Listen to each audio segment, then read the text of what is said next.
प्रमेय। एक ही वृत्त की या सर्वांगसम वृत्तों की सर्वांगसम जीवाओं के संगत चाप सर्वांगसम होते हैं। तो फिर से यहाँ से एक ही वृत्त बना लिया, केंद्रों लिख दिया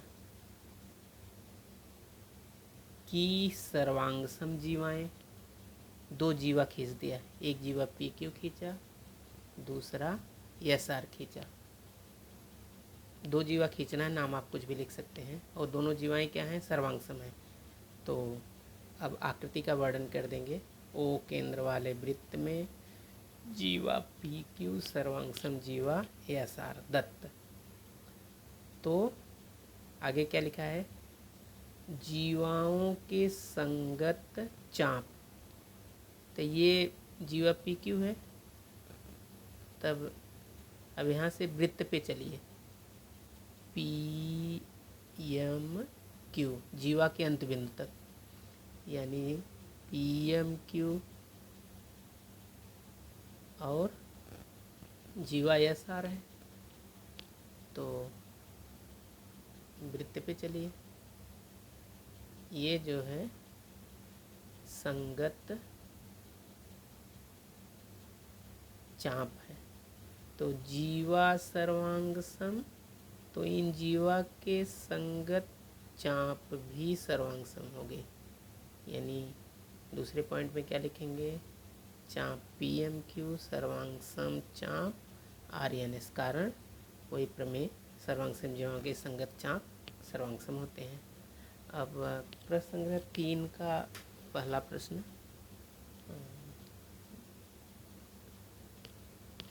देखिए सी केंद्र वाले वृत्त पर, ये सी केंद्र वाला वृत्त है, जी डी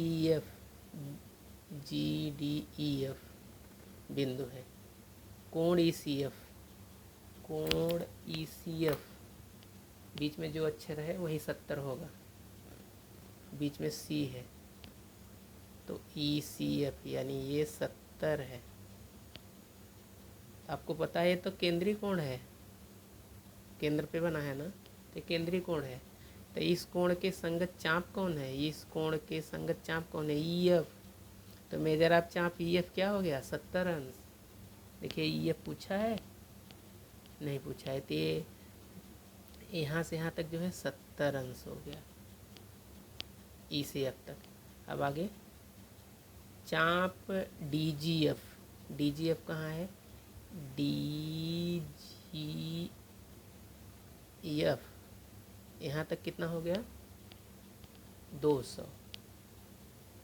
अब आपको याद आ रहा होगा कि चारों अब यही इतना बचा है डी, तो आप ऐसा लिख सकते हैं, मेजर ऑफ चाप डी जो ये पूछा है, मेजर ऑफ चाप डी धन मेजर ऑफ चाप ई एफ धन मेजर ऑफ चाप डी जी एफ, पूरा वृत्त घूम गए, बराबर 360 अंश। 2 का मालूम है, ये दोनों जोड़ दिया 270, इसको 360 में से घटा दिया, इसका मान आ गया, यानी डी का मान आ गया। अब डी एफ, अब देखिए डी एफ कहाँ है, डी ई एफ, तो इसमें तो दो चाप हैं, एक है डी और एक है ई एफ। तो मेजर, ये जो पूछा है मेजर ऑफ चाप डी एफ बराबर मेजर ऑफ चाप डी धन मेजर ऑफ चाप ई एफ, यानी दोनों चापों को जोड़ दो, ये दूसरा उत्तर आ गया। देखिए लिखेंगे कैसे, या ई सी एफ 70 अंश दिया है प्रश्न में, ये भी दिया है, इन दोनों का मान ज्ञात करना है। तो ये ई एफ जो है लघु चाप है, ई एफ लघु चाप है,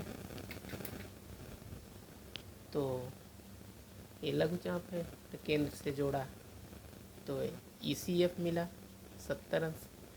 तो लघु चाप ई एफ बराबर ई सी एफ, लघु चाप के संगत केंद्रीय कोण, ये तो ऐसे ही लिखा, इसका मान प्रश्न में दिया है 70। अब D F D E F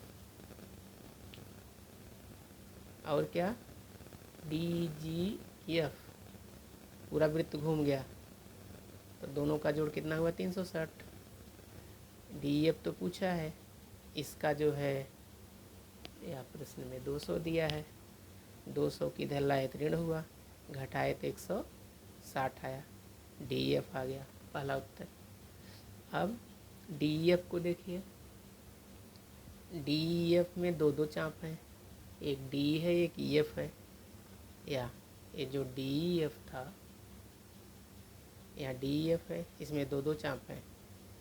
DEF में आपने देखा DE और EF धन लगा के लिखा, कारण चाप के मापों का योग गुणधर्म। DEF का 160 निकाले, DE पूछा है, DE पूछा है, और EF या 70 निकाले हैं, 70 इधर आया ऋण 70, घटाए तो 90 आया, DE का माप 90 अंश। अब इसका दूसरा प्रश्न यहाँ देखिए ध्यान से,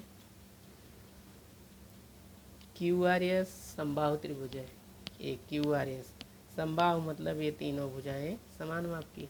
जब तीन भुजाएं समान माप की हैं तो ये तीनों कोण भी समान माप के होंगे। तीनों का जोड़ 180 होता है तो एक जो है 60 अंश पड़ा, यानी ये तीनों भुजा समान माप की तो ये तीनों कोण भी समान माप के होंगे। अब तो कह रहा है RS और क्या है QS और क्या है QR, इन तीनों को बराबर सिद्ध करना है। तो पहले आप इधर से शुरू करिए, मेजर आप चाप RS धन मेजर आप चाप QS धन मेजर आप चाप QR बराबर 360 अंश। वो संपूर्ण चाप हो गया ना, लेकिन जो है ये इन चाप के जो संगत जीवा है वो जीवा भी सर्वांगसम है। यहाँ देखिए पहले लिख दिया QRS समबाहु त्रिभुज है, इसलिए तीनों भुजाएं समान माप की हुई। तो साध्य में ये जो चाप है इनको सर्वांगसम सिद्ध करना है, और ये सिद्ध करना है कि QRS का माप कितना है 240 अंश। अब उपपत्ति तो जीवा RS, जीवा QS और जीवा QR, ये तीनों क्या हुए सर्वांगसम। क्यों सर्वांगसम है? क्योंकि ये समबाहु त्रिभुज है, तो समबाहु त्रिभुज की भुजाएं। तो अभी आपने पढ़ा जब जीवा सर्वांगसम तो चाप भी सर्वांगसम। तो जीवा RS के संगत चाप कौन है? चाप RS। जीवा QS के संगत कौन चाप है? चाप QS। और जीवा QR के संगत चाप कौन है? चाप QR। यानी जो जीवा का नाम है वही चाप का भी नाम है, और जब जीवा सर्वांगसम होगी तो चाप भी सर्वांगसम होगा। तो इसको सर्वांगसम लिख लिया। जब जीवा सर्वांगसम हो तो उनके माप समान होते हैं। तो देखिए यही लिखा है, खाली कोष्टक बंद करके हम लिख दिया, ऐसे इसको भी हम लिख दिया। तो जीवा सर्वांगसम है तो उनके माप भी समान होंगे, और वो माना क्या है? यक्स है। ये तीनों के माप समान है और वो क्या है? यक्स के बराबर है। तो अब वही तीनों चापों का जोड़ कितना होगा? 360 अंश। वही लिखा गया है पूर्ण वृत्त का माप, लेकिन प्रत्येक जो को क्या माना गया है? यक्स। तो यक्स धन यक्स बराबर 360, 3x बराबर 360, 3 इसके नीचे आया, 360 में 3 से भाग दिया तो 120, x बराबर 120। यानी तीनों का माप, तीनों के माप समान है और उसको x माने हो, या तीनों के माप समान है तो x का मान क्या निकाले? 120 अंश। अब जो पूछा है QRS कहाँ है? QRS तो दो चाप आए, QR और RS। या देखिए लिखा है, जो पूछा है उसमें दो चाप आए, तो कारण लिखेंगे चाप के मापों का योग गुणधर्म। लेकिन इन दोनों का माप जो है 120 120 है, या भी निकाले आप या, तो 120 120 कितना हो गया, 240 हो गया।